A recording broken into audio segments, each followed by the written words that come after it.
Hey everyone, this is Robin from Designhill and your host for the day. I hope you and your family are keeping well and safe. I would like to welcome you for this session where we are going to talk about branding with confidence.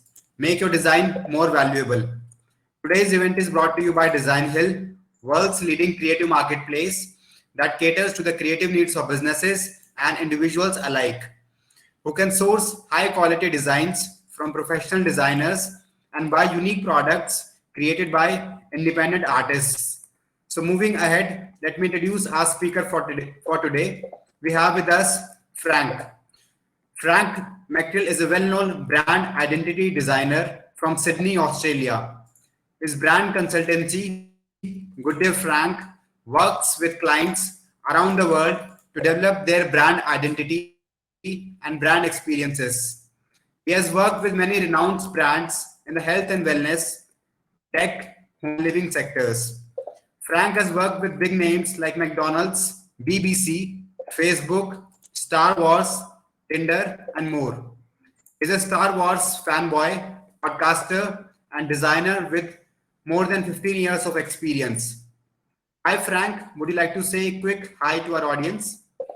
G'day all, welcome here. Thank you for joining us, and I look forward to spending the next hour with you. Great. So guys, before we start the session, here is a big announcement. We are giving away certificates to all the attendees, but for that, you would have to stick till the very end. So brace yourself and stay tuned till the very end. All right, so before we start the session, let's quickly look at what Designhill is all about. Need to get your parents off your back? Head to the world's #1 creative marketplace, Designhill. When I started my photography business, I needed something that said, this was more than just a hobby. It's not a hobby, Mom. Need to get your parents off your back? Head to the world's #1 creative marketplace, Designhill. When I started my photography business, I needed something that said, this was more than just a hobby. It's not a hobby, Mom. That's why I went to Designhill and got an amazing logo super fast at a price I could afford. The process was easy using Designhill's logo maker. Just enter the name of your business, then pick out a number of designs that inspire you. I'll pick this one and that one looks cute. Then pick your colors or let the system decide. Add some more info like a slogan, the industry your business is in, and your budget. The logo maker, using machine learning and artificial intelligence, will design thousands of logo variants that you can. The logo maker, using machine learning and artificial intelligence, will design thousands of logo variants that you can choose from and adapt. In fact, I was able to get everything from business cards to t-shirt design and complete social media kit, all with the click of a button. With that, I'm all set. Now everyone I meet knows I'm a legit photographer. Even my mom. It's real. That's decaf. Let the world know it's real and build your brand with Designhill.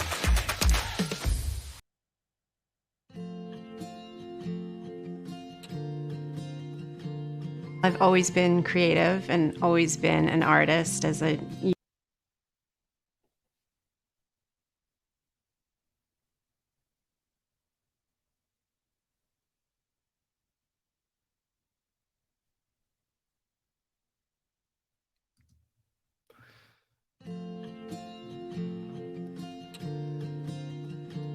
I've always been creative and always been an artist. As a young girl, I used to paint rocks and I used to sell them for a quarter on the street. and I just fell in love with it. It just grew into a passion of mine. I started looking on the web and I came across Designhill, and they had a design contest to design a logo, and I entered it and I won. And I was like, oh, this is really great. I can pick and choose what type of logos or design projects I want to work on. And it allows me to be creative, keep my hands, with my tools and working. So it's kind of nice. It's really easy to use. You can scroll through the projects and there's sections that you could go by. It's really easy. There's a few clients who have come back to use the one-on-one projects. There's one client in particular, she owns a vintage shop, and I designed her logo, and she came back. She needed a design for a flyer, and she really liked the illustrations that I did for her, so she came back a couple of times with projects. I would recommend it, especially if you're a designer that's starting out and you want to learn from other designers, seasoned designers. It's a place to keep in the game and keep using your tools. It makes me feel great, and it kind of confirms that I should be doing this. And I love to see logos that I've designed out, and proud of that. And I think that the clients are so happy that their logo represents what they do and, you know, makes them look good. It's a collaboration. It's good for me, and it's definitely good for them.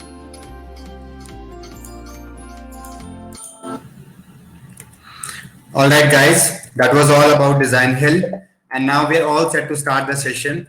We will take up questions during the session. So guys, if you have anything to ask to Frank, please drop your questions in the question sections on your screen.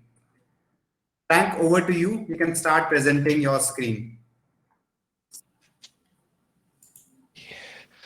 Hello all, g'day, welcome. Let's get into talking a bit about branding. I've got a few slides to share with you, and I'm hoping that you can all hear me well. I'm not too sure if you'll be able to see me down in this little box. I'm down here, my head is here, but let's get into things. Okay, so first up, g'day. My name is Frank.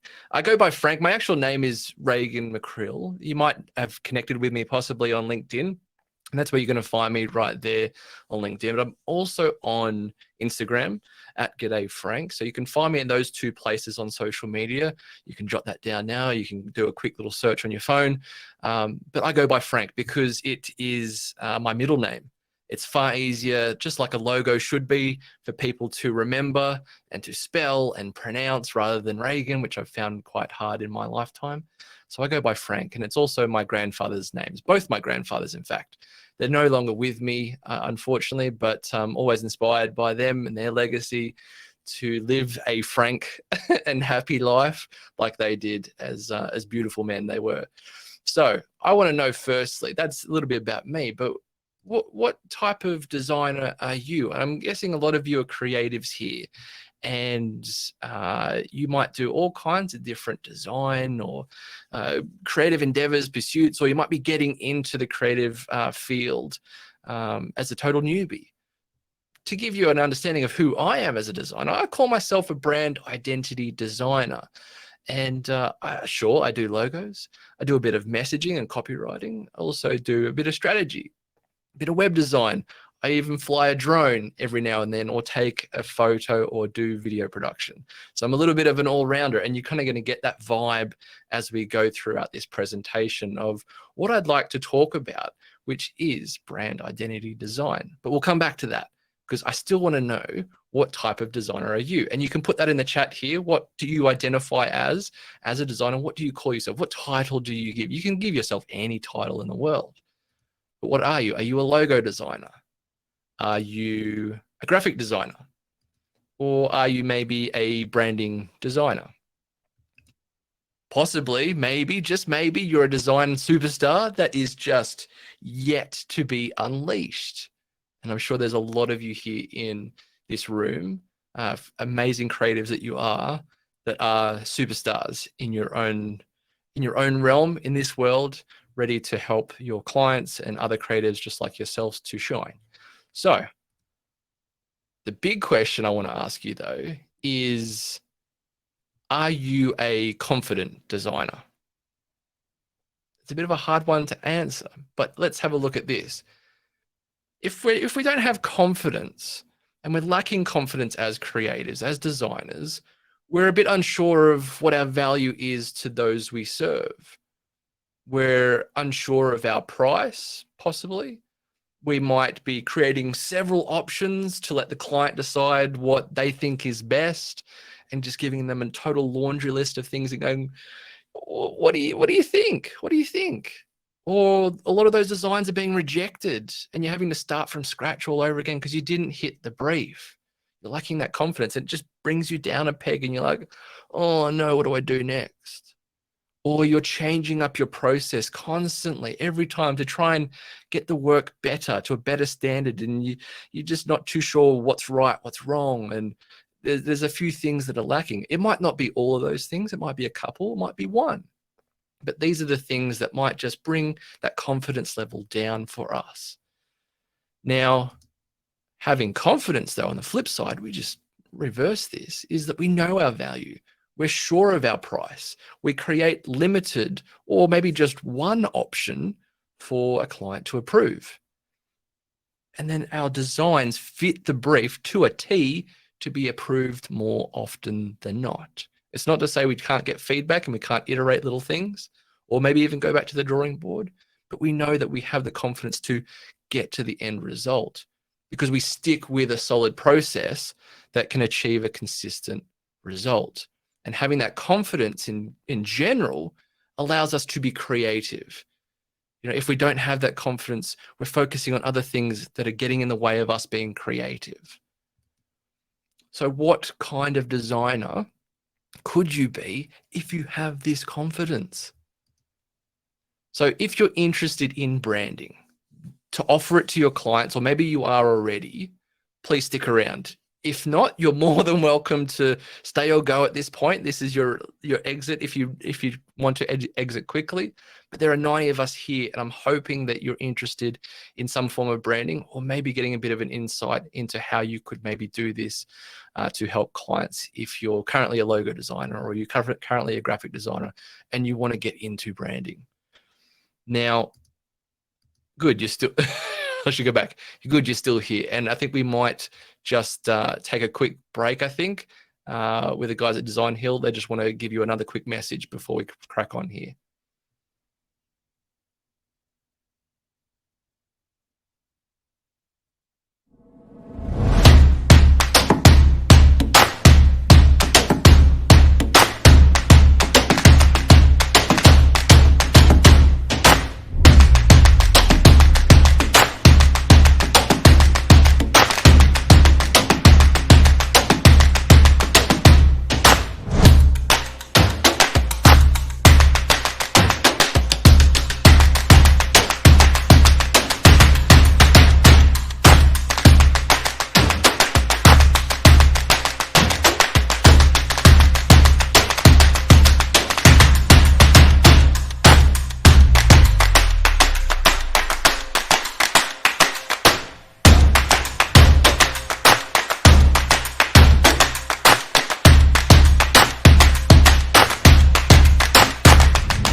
Okay, we're back. We're back. I'm just going to bring my presentation back up here.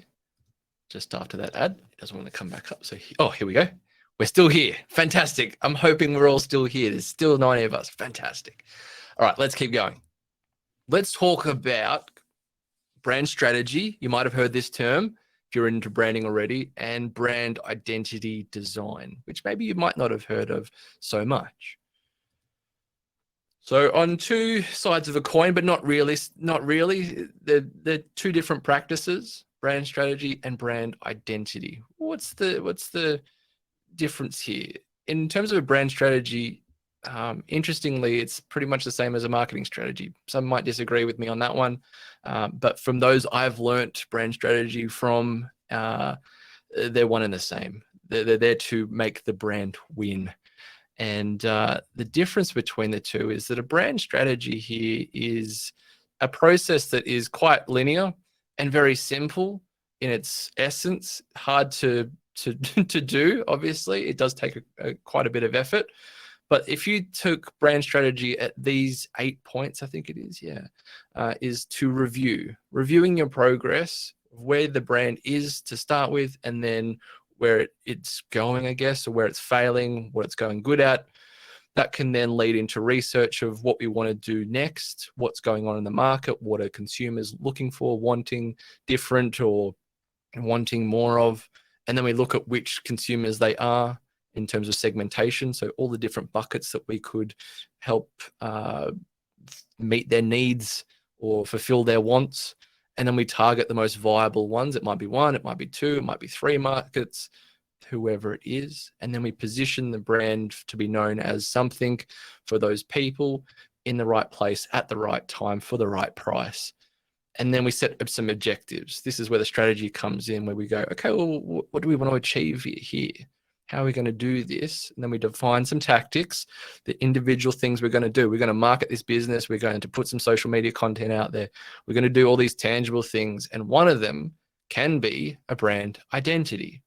And then from there, we create a budget to make sure that we can achieve those goals. And then you get cracking. So that's a brand strategy.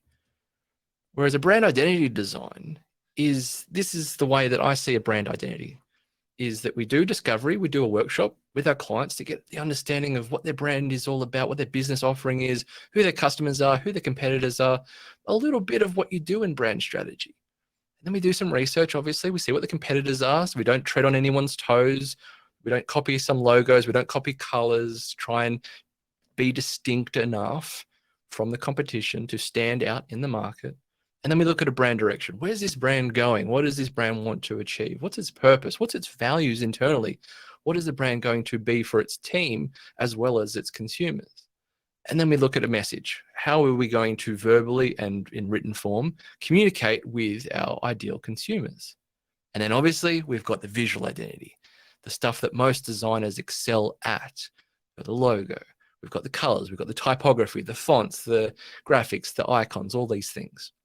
And then we might also have a sonic identity. And you probably think, what the hell is a sonic identity? Sonic identity is sound logos. So if you ever watch Netflix, the dun sound before each show, that's a sonic identity. Or like I like to call it a slogo, a sound logo. Apple have it with the startup sound. I think Microsoft might have had the similar thing. McDonald's, dun dun dun dun. It's like a little jingle kind of identity. These are sonic identities. And these all form part of what is a holistic brand identity. Now, for most designers, branding designers that say they do brand identities, they're just focusing on the visual side of things. And there's nothing wrong with that. That's what you excel at. Fantastic. But when we want to create an identity, we want to look at it a little bit more holistic. Because in terms of how I see branding, is just the same as we are as individuals. It's not just our identity is not just based on how we look, right? If it was, we'd be pretty, yeah. It's based on other things, our core moral values, our life, the personality that we have, the tone of voice that we give, the certain things we say in a certain way. I mean, I say g'day instead of hello. There's other facets to an identity other than just how we visually show up, of the glasses that we wear, the hat we wear, the hoodie that we wear. Those things are a little bit more inconsequential. They're the things that can change, obviously. My beard is one thing as well. There's more to an identity than that. And I think that's reflective of a brand as well. A brand isn't a person, definitely not. But there are similar characteristics that we can employ from who we are as people, because at the end of the day, these brands need to connect with people, yeah? Not other brands. So the key difference between these two, I've named a couple of them in terms of what's involved in them. But the key difference is that a brand strategy is something that we can and should do periodically every 12 months. So it's something that you can revisit to make sure that the brand is on its task, on goal, on point, achieving what it needs to achieve and getting in front of the right consumers to buy and buy and buy and buy. So that way everybody in the team can understand where they are, where they're going, and how to get to their goal. It might not be an end goal, it might be an evolution of it, but the difference here is that a brand identity design is generally done once. That's two, once, once, and or if not, many years apart, to do maybe a full rebrand or just a minor refresh to grow upon its existing brand equity, the value that the brand holds in the minds of a consumer. So the difference between these is that we don't do strategy. We might not do strategy as designers, but we can as brand identity designers, and you can do both as a designer if you upskill these skills that you have. But these are the kind of key differences that kind of make a kind of a linear line between the two, if you get where I'm coming from. Now, I guess the difference here between a strategy and a visual identity design is quite stark then, about what you're producing, where a brand strategy isn't there to create the identity, it's a tactic of it, and a brand strategy is always evolving there. Now, with these two concepts of a brand strategy and a visual identity, you can be in the middle of both of them as a creative to help your clients achieve a goal more than just being the executioner of a visual design, if you want to. Now, there's a big kind of caveat here, is that the skills that are needed go beyond the visual aesthetics, the understanding of where to place type, hierarchy of elements and graphics, color theory, logo design, all these kind of things that are needed to develop compelling designs. Other skills are needed to develop a more holistic brand identity. And these are things like business acumen, understanding how a business can succeed to grow and grow and grow and connect with more consumers. How many consumers, what's viable, what's not. And then some client industry knowledge. The more you work with certain industries, the more clients you work with, and say you keep working with real estate agents, the more understanding you get of the business and what is required to connect with those consumers, because you start to see patterns in buyer behavior and how to separate one brand from another in a market so they're not all looking the same and sounding the same, and there's some differentiation there. Or if not differentiation, distinctiveness. And then we could look at strategic thinking, design thinking. These are concepts that strategy is there partly as a plan, but also as a way to win. And how to win in a market can be very, it can be challenging, but it's also iterative. And being able to process that kind of thinking is a little bit different to being a creative and creative thinking to visually develop a solution.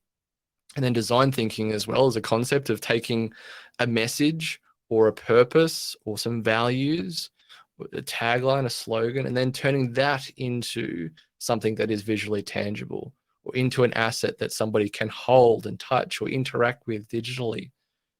And then there's copywriting. If English isn't your first language, for instance, and you are engaging with English speaking clients, let's say you're working with somebody in Australia, America, the US, the UK, and English isn't your first language, copywriting can be a bit of a barrier to entry. But the more you do it, the better you become. I totally believe that. Even if you aren't a good writer now, if the more you do it, the more you read, the more you write, you will get there. But if you focus on language that you can speak, you can articulate yourself in, and you help clients within that same language, copywriting can be a little bit easier. Now, I'm going to take a quick break here just to take a sip of water. There we go. I'm hoping everyone is good here. Can everyone hear me all good? I'm just saying. Looking to get your boss to remember your name? Head to the world's #1 creative marketplace, Designhill. When my company promoted me to head up our latest real estate development project, I was excited, then anxious, then petrified. How was I going to hire the team, get the designs completed, and design beautiful presentation materials on our lean budget while impressing my bosses, some of whom are still learning my name? Good job, Mitch. My name's Lawrence. That's why I went to Designhill and got the design help I needed that fit within my company's brand guidelines. The process was simple. Designhill's design contest ensured I'd get a ton of results I'd love. Start by picking a number of designs that inspire you. This one's good, and that one. This one speaks to me. Then share some information about the project. Lastly, pick a package that fits your budget. Do you just want a logo, or do you want it all? Then, boom. I got more than 60 custom design options to choose from, as well as all the other graphic design assets I wanted. And it's all backed by Designhill's 100% money-back guarantee. If I don't find a design I like, I get my money back. You can't lose. Now I have what I need to make a splash with my meetings. With everything from business cards, pamphlets, posters, and more. It's real. Let the world know it's real and build your brand with Designhill.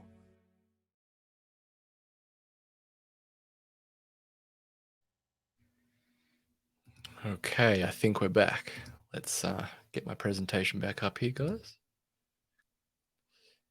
Fantastic. Here we go. We're back. Great. Let's keep going. All right, let's talk about this brand identity process. This is what I'm here to really talk about. We've talked about brand strategy and the difference between that and visual identities and brand identities.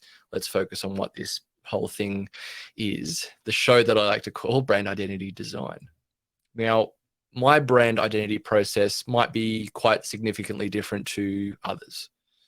And this is why I'm presenting in my own way of how I work with my clients to produce results that have always been signed off first go. I'm really happy with that track record, that the concept we've gone from start to finish hasn't needed a total complete redo. It's always been signed off by the end of it and presenting one concept. Now, the brand identity process here. There are 4 stages to a brand identity process I engage with my clients. I'll go through each bit here, but I stagger these stages here so that we can get sign off before we proceed to the next stage. And there's a few other reasons why. But the first stage, discovery. The second, brand direction. Third, brand messaging. And the fourth is a visual identity. I don't produce sonic identities. If I ever did, I would connect with a fellow creative that produces those things. I have some great guys that do that kind of stuff for sound logos and those kind of audio identities. They're fantastic. All right, so in terms of a discovery, this is where we're having a pretty decent conversation with our clients. There's no questionnaire, pieces of paper, or digital documents that are being sent to the client for them to fill out in their own time. We are doing a one-on-one or one with many in their team kind of workshop, either face-to-face or digitally via Zoom or Google Meet, whatever. And we're asking a lot of questions. We're getting a lot of information out of their minds, down on paper, to create some form of clarity. We're asking about their competitors, about their consumers, or if they're starting out, who they're likely to compete with, who they're likely to want to have as a target market, so that we can kind of guesstimate where we need to position this brand and who's it's for and how we can make it appealing as possible. We can also go ahead and do some interviews, maybe with existing customers or with their team, to really get a sense of what the brand is internally as well as externally. Even looking at testimonials and reviews on sites like Google Reviews can be of help if you can't do interviews. And we do some research on what the competition is doing, and maybe even what other kind of trends are out there to see what could be impactful for this brand. We then do segmentation and target marketing, or target market analysis, to see, okay, well, who could we connect with here? And this is where that bit of brand strategy kind of blends in with a brand identity process.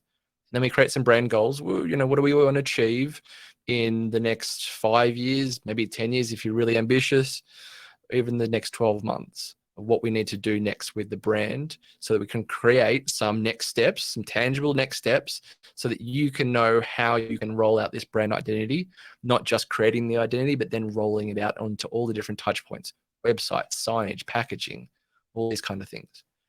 So that then turns into what I call a brand direction. A lot of people call this a brand strategy. I'll give you that heads up. I just see that brand strategy a little differently, obviously. So the brand direction is something where we create, to begin with, a core concept. What is this brand inherently, internally? It might come from who the team are and what kind of service they offer, and the dynamic there, that we just kind of rear that head and make it really obvious. Make it a very, very simple concept that can radiate out into all different touch points. And I've got a little slide here. I don't think it's here. Yes, I do. it's turned purple in the background for some reason.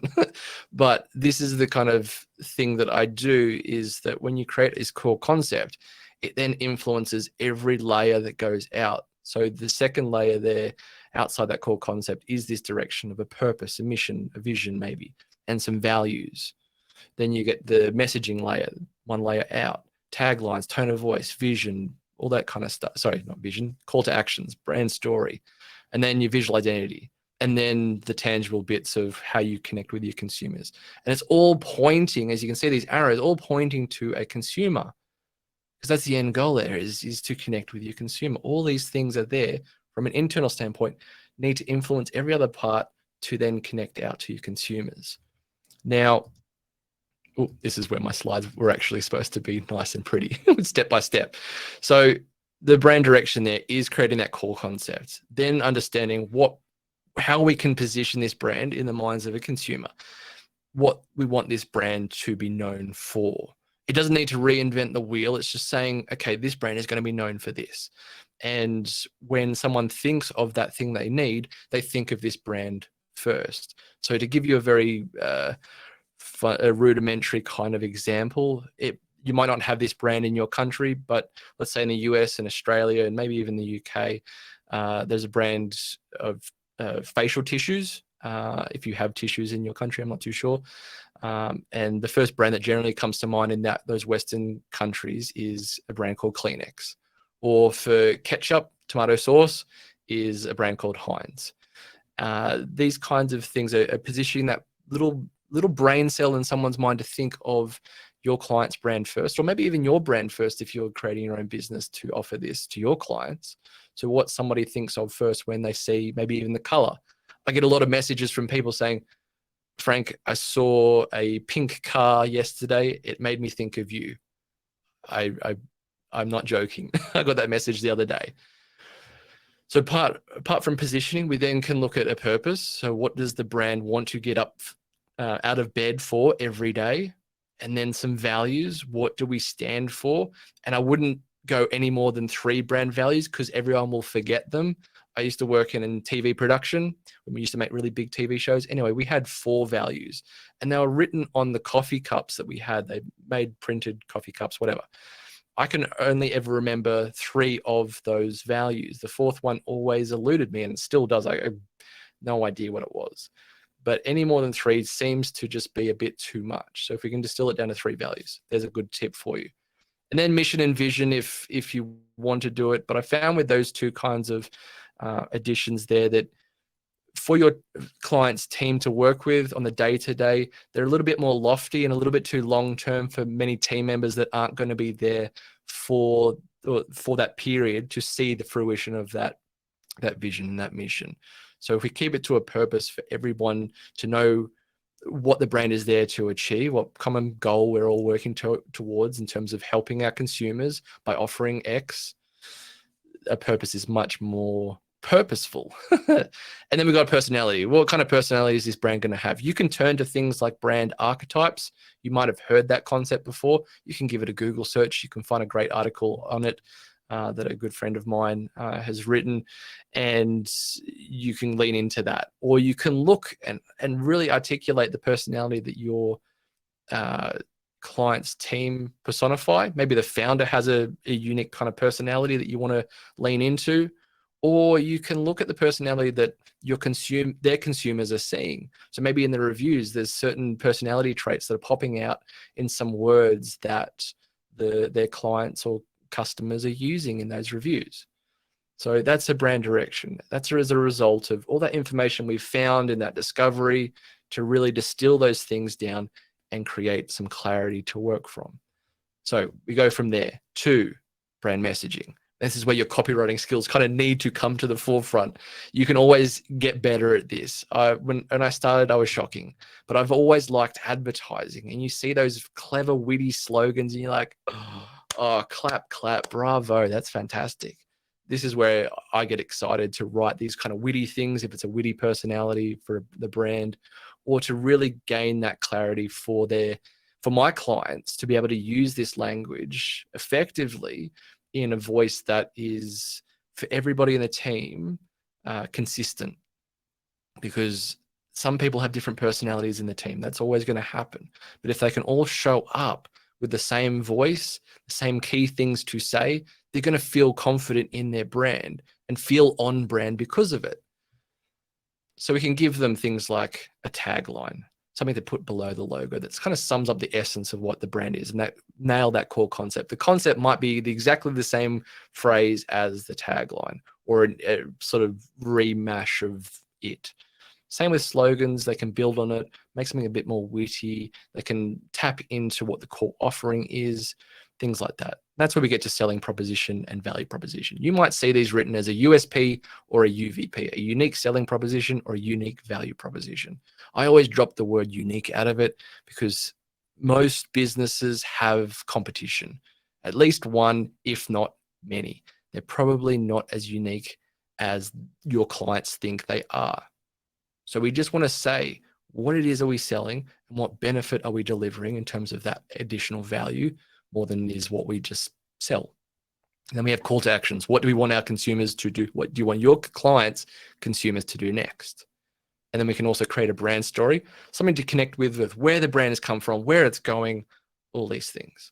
And then we can create some additional language like why choose us, how we do what we do, and where you can find us, or a little bit of information extra about the brand that they could use on their website, in their social content, newsletters, wherever. And then last but not least, we get to the visual identity. And most of you would know what is entailed in here. We start with color, fonts, typography, logos, icons, graphics, suggested kind of imagery, maybe stock photos or a photo sort of style maybe. And then we want to bring all of these elements together into mockups.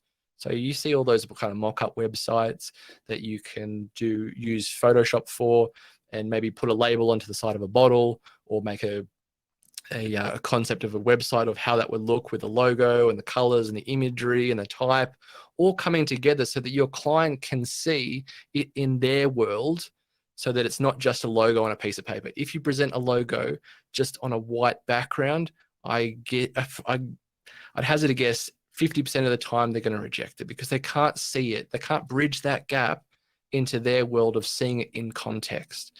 And if you're giving it to them on a platter with other different elements and seeing how the whole ecosystem of their brand can work in a full brand identity, that holistic brand identity I'm talking about, it will make far more sense, and they can get involved with it. They can align with it far more. They can see it tangibly before it's even made.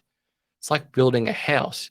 You go to an architect and they give you these flat drawings. That's like your logo. But then when they give you the CAD drawing and it comes to life in 3D, and you can go into the bathroom and see where the toilet is or where your bed's going to be and what everything kind of layout looks like in the real world, or maybe even put some virtual reality goggles on, you're really painting a very good picture for them to feel excited by, feel confident that this is the solution for them. And I would say 9 times out of 10, it works. Some key points here as a result of doing this kind of process. You can invoice at each commencement of each of these stages, or maybe at the start. I do that sometimes, 100% up front before we get into it. They need to be committed to their brand and know that this is what they need. But at each of these stages, you can invoice, let's say 25% each time before you commence the next stage. And that way you're on point with your billing. You're not having to chase invoices and all those kind of things. There's a good opportunity to do that. It's called phased billing. The next is a one concept for each of those final 3 stages. You present one concept as you're going, not going, okay, here's option 1, here's option 2. The reason is that we want to have, I'll come back to it. Hold that point. The next is that there's a revision opportunity at the end of each of those stages as well. So there's always room for iteration. The point I was going to get to is that there's sign off at the conclusion of each stage before we proceed on to the next stage, so that everyone's happy to keep proceeding. But the main point here I was trying to get to is that each stage influences the stage that comes after it. So do you see where I'm getting at here? So to present one concept to begin with in that brand direction, we then take that information there to create the message that's influenced by the direction. So still staying with that one concept, happy days, we're going to sign off, we're going to start the visual identity, and we're going to show one concept again that is influenced by the message or by the direction or both together to come to one single-minded concept from start to end. Hope that makes sense. And then at the end of all of this, we create a brand guidelines document. So you'll have seen this where you have, how to use your logo, how to use your colors, fonts, and any other elements. But also you've got all that language of the messaging. You've got them preceding that is who your target market is, what the values are, what the purpose is, what the core concept of the brand is. And that document might be quite lengthy. Some of the brand guidelines documents I do are 60 pages. But a lot of the time I also give them a cheat sheet, a single page document or a two-sided document that just has the main points of what they need to know and just what the logo looks like. So it's a nice handy reference to go along with a really big fat guide that they're probably never going to look at, but somebody else in marketing or advertising or social media team might really get their hands on and really go, thank you so much for giving me all I need, because a lot of the time you don't get that stuff. Now, some disclaimers here. Because I've had a lot of chats about my process with other creatives, and a lot of them give me a bit of heat for how I do it. And the main one here is that if you can do all of these things yourself, great. There's more value add by doing all these things, but you don't need to do all of these things yourself. You can team up with a brand strategist to help with those strategic kind of elements of an identity. You can team up with a copywriter to help you write even that brand direction or the brand messaging. You can even team up with another designer to help you produce a logo. If logos aren't kind of your best thing, you can take a logo and then make it into something even better. There's all these different ways that you can go, or even get someone to help you with a brand guidelines document, because they can take a long time. And then you can even team up with other creatives to help, or even marketing people to help you help your client roll out that identity. So maybe a web designer, maybe a social media manager that can create content for them and make templates and things like that. You don't need to necessarily do them all yourself, but if you're like me and you can, fantastic. This is why I'm showing you a process that you could potentially do by yourself and offer this to clients from a small to medium business level. All right, I'm just going to pause here. Designhill, if you have an ad, please roll it. Otherwise, I'm just going to have a quick sip of drink.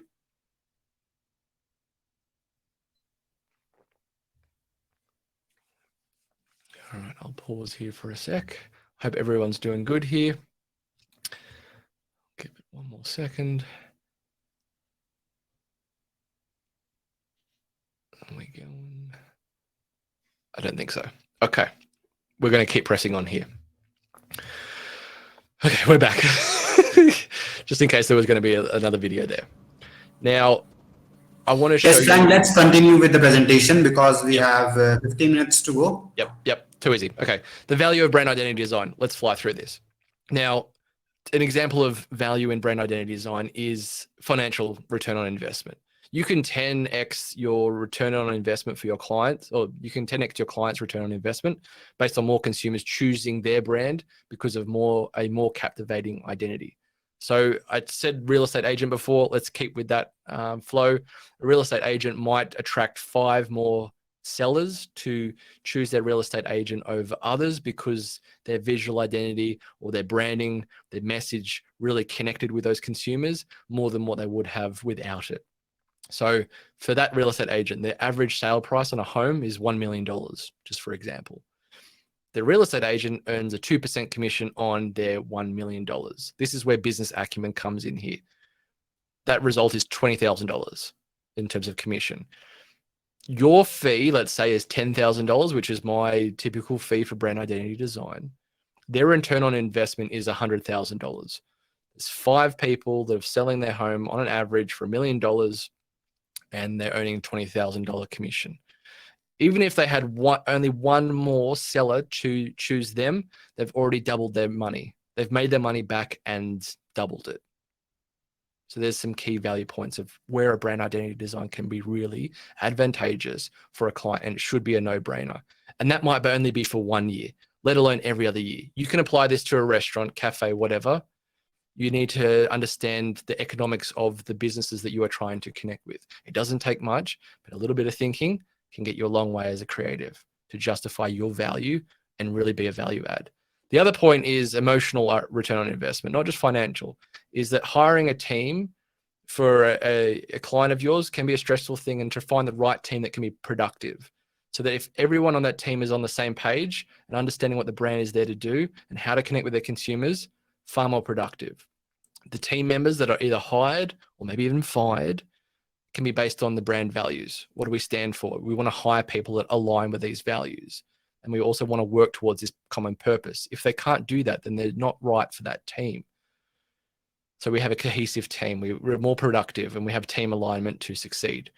Otherwise, you can also have clarity of how to communicate, as I mentioned before, with a target consumer in a united voice and language and a visual presence. So when you go into an Apple store, you see the people all in the same shirts, you know that they're the right people I want to talk to. And they have that same personality, that same kind of tone of voice, really engaging, really kind of creative and edgy, that kind of thing. It's quite an inviting place to go.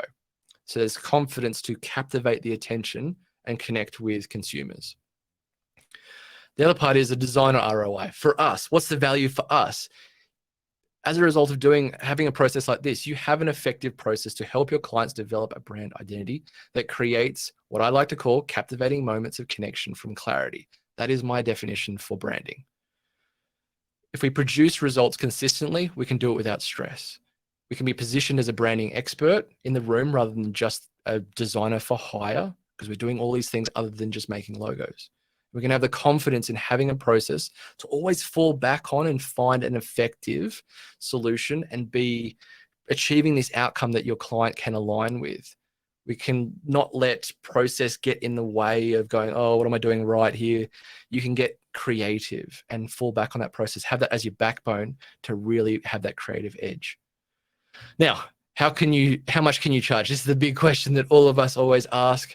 Apart from how do I find clients? I'm not going to answer that question in this, but how much can you charge for something like this? $500? $1,500?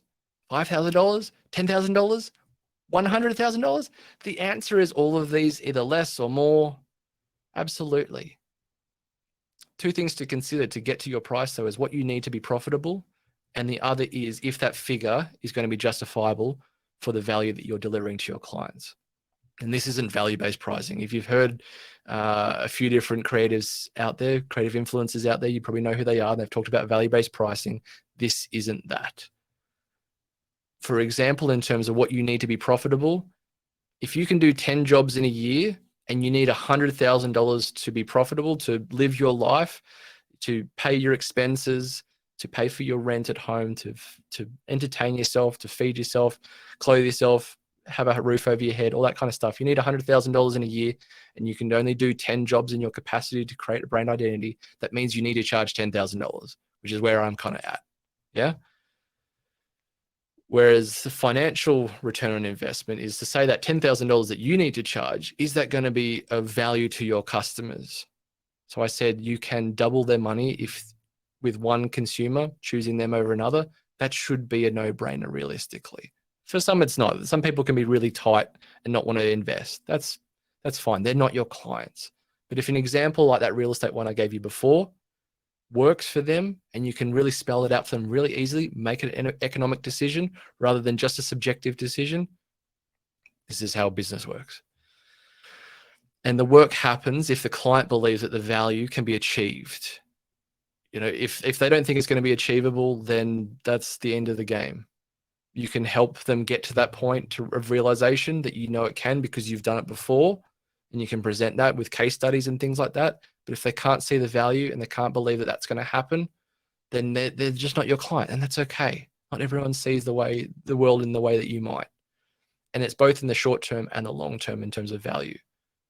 So it might not deliver it today, but it might do in 1 to 2 years, and they've got to be comfortable with that. But they need to know that branding is what they need.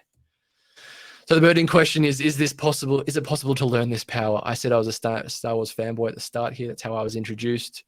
And absolutely, you can learn this power. So at the start of this, I called this presentation Branding with Confidence. And what I'm going to be doing is sharing this process with you on a one-on-one kind of basis, or with a couple of us in a group, doing a workshop where I am going to share with you, and you can learn the process that I do. I've shared a glimpse of it, how like the steps kind of there, but how to do it is another thing. And giving you a real world context to develop a brand identity with me and with a group of other creatives over 5 days.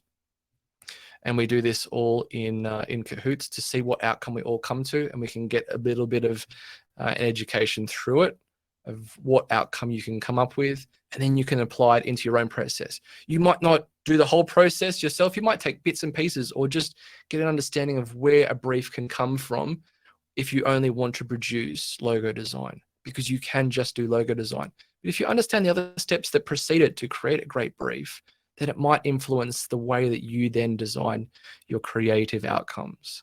So to get there, there's a link in the chat there you can get to. You can join a waitlist. It's still a couple of months away at least. But if you want to join the waitlist now, please head to this link. There's a page there with a little bit of information, and I'm going to be sharing more information as we go about what you might be doing, what you can expect, the price and all that kind of stuff. It's not all set in stone just yet, but please find that link there. And you can also follow along with me to see some progress updates on things on my Instagram, or follow me on LinkedIn.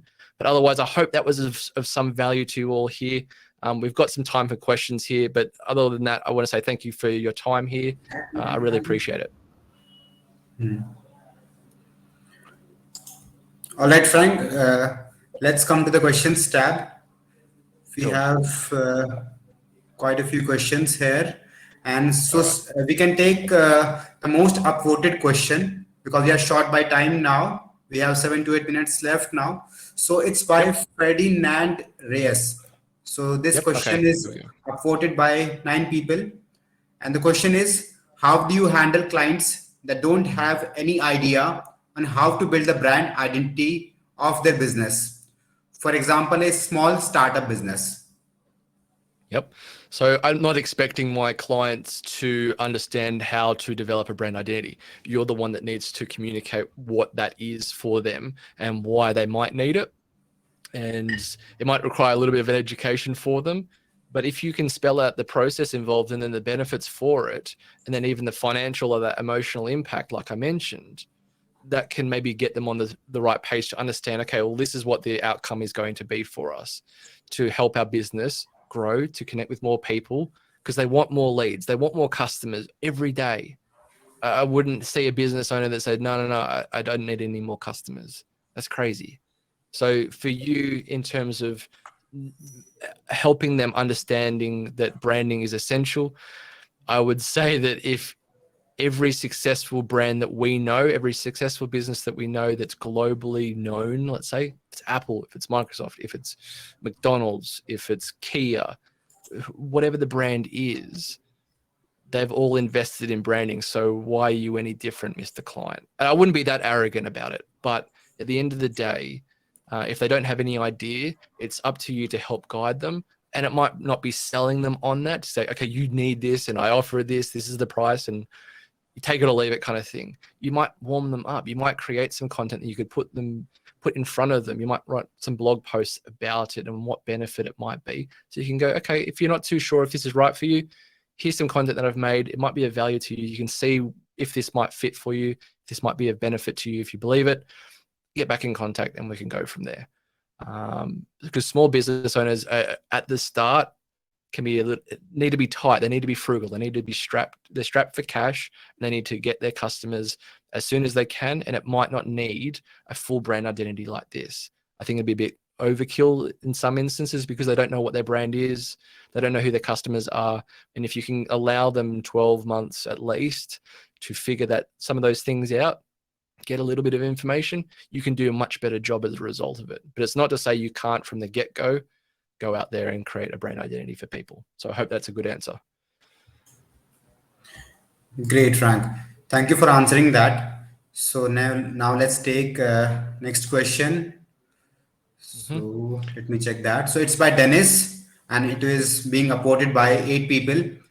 So how do you convince a client that wants different logo concepts to go with one concept? Yeah. So never convince. It's a terrible way of looking at it. I would say that from the outset, there's one thing that I haven't mentioned when doing one concept is that before you engage your client in this kind of process, and you do typically offer one concept, is you tell them that this is your process, that we do one concept. They might come back to you and say, look, we'd be really interested to see 2 concepts, to have a bit of a choice if we can.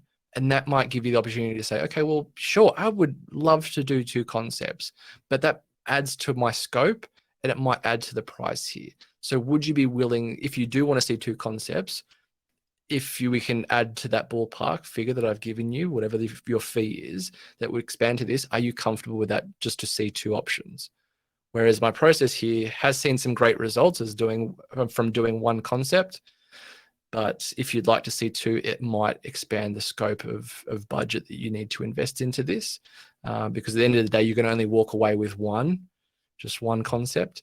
And that should be what we're looking for. But some clients, and you as well, might feel more comfortable in doing 2 concepts or 3. I'm not saying that's the be all and end all. I know a lot of creative agencies that offer more than one concept. But if you're an individual designer, it can help you in terms of your time and the budget as well, if it's a low paying client, to only offer the one concept. And especially if you're designing 2 concepts as well, or 3 or 4 or 5 or 10, and you're not putting up one that you wholeheartedly believe in, and the rest of it just there to make up the numbers, then you're not really doing your client a disservice by putting up crap. Just to make up the numbers. So try and put your best foot forward. And if the client doesn't like what you have, always be prepared. I'm always prepared for my client to hate it, and we start from the drawing board, because I trust in my process that we'll always get there. But for me, so far, 100% of the time, it's worked out well, even if it's just been little tweaks here and there that we've had to do. And that's come from client input. So they still have an input. There's my answer. Great. So Frank, let's take the last question for today. Yep. It's by purity. And the question is it effective to brand a new product by drawing certain, not all or complete, similarities from an exciting, successful brand? Yep. I see this kind of a lot more to do with brand archetypes. So I mentioned brand archetypes at one stage of my presentation here. And there's an article about brand archetypes. It's the first one that comes up in a Google search, and there's some suggested brands that fit those archetypes.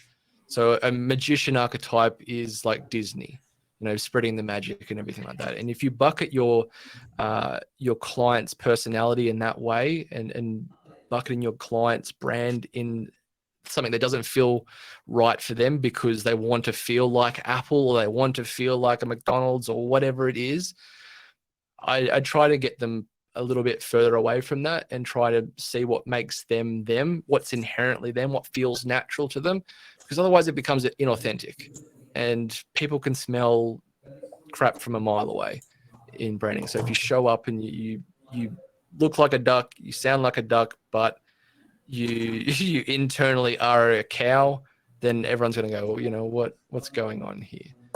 So I would say that if you're trying to develop a new product that is like something else, you can by all means do so. But I think if you can do it in your own way, find that not differentiated way, but that distinctive way of doing it in the brand's way, then that would be my advice, I guess. Great. Thank you so much, Frank, for answering that question.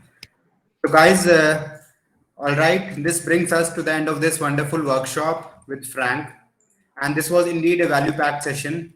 Although there is a lot more that we could have learned, unfortunately, we are limited by time here. And I hope you guys loved this session. And once again, I would like to thank you, Frank, for taking out time to be a part of this event. And guys, this is not where it ends. We have a lot more events lined up for you. So don't forget to check out our events page. And for all the designers and artists who are listening to this and wish to be a part of thriving design community, visit designhill.com. On that note, I would like to say bye to everyone who joined us here today. Take care, guys, and stay safe.